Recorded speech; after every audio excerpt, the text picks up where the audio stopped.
Hello, I'm Jonasz Lewiński and you're watching Break the Fake. They make them, we break them, and tell you everything you need to know. Comrade Tsar Putin strikes again. This Tuesday, he signed a decree approving changes to Russia's nuclear doctrine, because nothing says peaceful intentions like updating your nuclear playbook amid global unrest. Just days earlier, the White House decided to allow Ukraine to strike Russian territory with American-made missiles. Coincidence? Well, you know well that I don't believe in such things. Under this new doctrine, Russia is permitted to launch a nuclear strike in response to a large-scale attack involving drones and conventional missiles. So basically, if you throw a pebble, they might just hurl a boulder, and the boulder might be made of enriched uranium. It's comforting to know that the fate of global security rests in such measured and rational hands. Notice the sarcasm. Meanwhile, over in the realm of perpetual denial, Sergei Lavrov has claimed that strikes on the Bryansk region with ATACMS missiles signal the West's desire for escalation. Yet, in the same breath, he announces that Russia can't confirm if it was the US that made the decision to allow strikes on its territory. Mixed messages much? It's hard to keep the story straight when you're spinning so many tales at once. In reality, this is likely a tactic to shift responsibility to Ukraine, making it appear as if they've suddenly gone rogue. Как я могу знать, то, что напечатал New York Times, это правда или попытка прощупать почву? Я не знаю.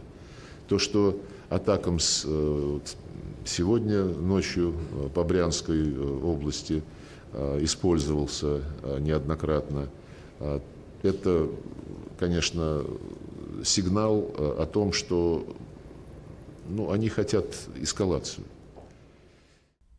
Not to be overshadowed, the ever-drowsy and not quite sober Dmitry Medvedev, aka the Alkanaut, best Twitter comment I've seen this week, by the way, awakens to threaten us all with World War III again. He proclaims that Russia's new nuclear doctrine means any NATO missiles fired at Russia could be seen as an attack by the entire alliance. Naturally, Russia would then feel compelled to retaliate with weapons of mass destruction against Kiev and key NATO facilities, wherever they may be. Subtle diplomacy at its finest, eh? It's almost endearing how the Russian leadership consistently opts for the most inflammatory rhetoric possible. Maybe there is an internal competition for who can make the most outrageous statement without bursting into laughter. Or perhaps they are just deflecting from domestic issues. Nothing distracts the populace like the threat of global annihilation, right? Moscow is slowly becoming the nation-state version of Mu Deng. It may not be quite as cute, but its occasional bouts of wide-eyed anger are comedy gold. Careful, if you cross a red line, it may bite your wellies. Let's not forget the irony here, though. The very nation that invaded Ukraine, reducing cities to rubble and displacing millions, is now clutching its pearls at the prospect of defensive actions taken against it. They act shocked that the international community isn't lining up to applaud their aggressive maneuvers. So, here we are, watching this tragic comedy play out in the world stage, the same actors delivering the same lines, hoping for a different reaction. Maybe it's time for a new scriptwriter, or better yet, a complete recasting. Until then, we'll just have to endure the theatrics and hope that the cooler heads prevail before the final act. The Russians want us to think this is apocalyptic cinema masterclass, but to be fair, it's more Borderlands than the Terminator. Now, Russian propagandists never cease to amaze. Now they are claiming the right to shoot down NATO and American satellites over their own territory in response to any attack. For every strike, a satellite gets it. How quaint. It's as if they've decided that the best way to de-escalate tensions is by turning outer space into their personal shooting gallery. В алгоритме применения крылатых ракет, что Storm Shadow, что Скальп, что тем более атакам задействована, как минимум установка, которая запускает, естественно, в этом случае сама ракета, и спутниковая система, которая ведет навигацию. то в этом случае, если возникает вопрос-ответа, то мы имеем совершенно право, совершенно спокойно в ответ на каждый удар, на любой удар по нашей территории, на своей же территории уничтожать натовские спутники, американские тем более. И в этом случае она интересна тем, что, во-первых, они никак не могут этому, во-первых, помешать, а во-вторых, это, в общем, является очень серьезной для них и вызовом, и пощечиной. Почему? Потому что Америка много лет говорила, что нападения на спутники являются для них как бы объявлением войны. И тем самым фактически мы им возвращаем то, с чего начинают они. То есть если вы хотите ситуацию Карибского кризиса, то вот вам, пожалуйста, Карибский кризис. И за каждый удар еще раз по сбитому спутнику посмотрим, сможете ли вы вообще на что-то это ответить. Если мы ответим по их территории, тем более по территории Европы, это дает им возможность как бы очень много чего попытаться включить, даже на моральном плане, потому что это и чужая территория и прочее. То есть можно пошли они своим моральным планом. Откуда у них моральный план? Я говорю о том, что в этом случае... Долбануть легко по военным объектам, но никакой проблемы нет. Ну, тем не менее, повторюсь, что в этом вот случае... где они концентрируют технику для отправки у себя, для отправки, чтобы она воевала с нами. Прям там Польша, Румыния, Германия. Военные заводы взорвать все. Well, he says it's easier to hit military facilities because, the Russians do have problems with hitting a moving object. And a moving object in space, well, good luck with that, I guess. Anyway, one can't help but marvel at the confidence it takes to threaten global satellite networks, as if the international community will just sit back and watch. Perhaps they're auditioning for a new role in the cosmic drama Satellite Showdown, Orbit of Overreach. Let's see how that strategy plays out when the world responds, not with satellites, but with a collective eye roll. Russia's leadership never ceases to amaze with its innovative approach to governance. Instead of using resources to pay off the crushing debts of its citizens, they've come up with a brilliant plan.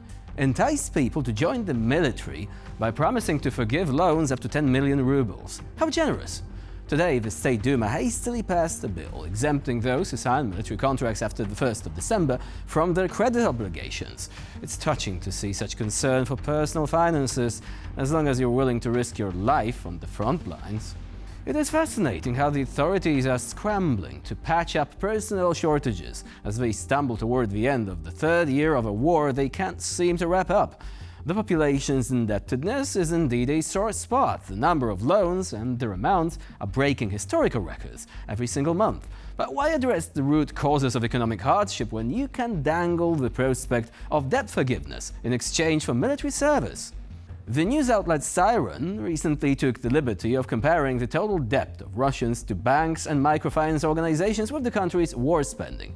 Surprise, surprise! The expenditures on so-called national defense exceed all the debts of 50 million people. And let's not kid ourselves.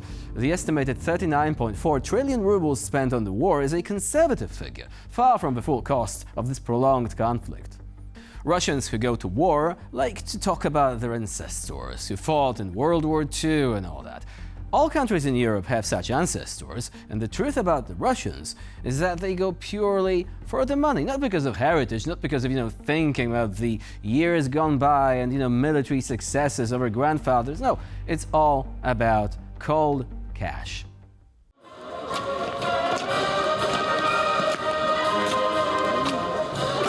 Для меня это большая честь, это, наверное, мечта такая детства, да, у меня отец служил, дед служил, прадед воевал в Великой Отечественной войне, поэтому я постараюсь с честью продолжить эту семейную традицию и достойно пройти этот год. Я прибыл на распределительный центр, на распределительный сборный пункт города Батайска, и уже представители воинской части нам довели всю информацию, что будем уже служить в городе Новочеркасске в сухопутных войсках мотострелковых. Впереди год, где вы получите бесценный жизненный опыт, получите азы военного дела, и через год ждем вас назад уже повзрослевшими, с навыками, с компетенциями, уверенными в себе, настоящими мужчинами.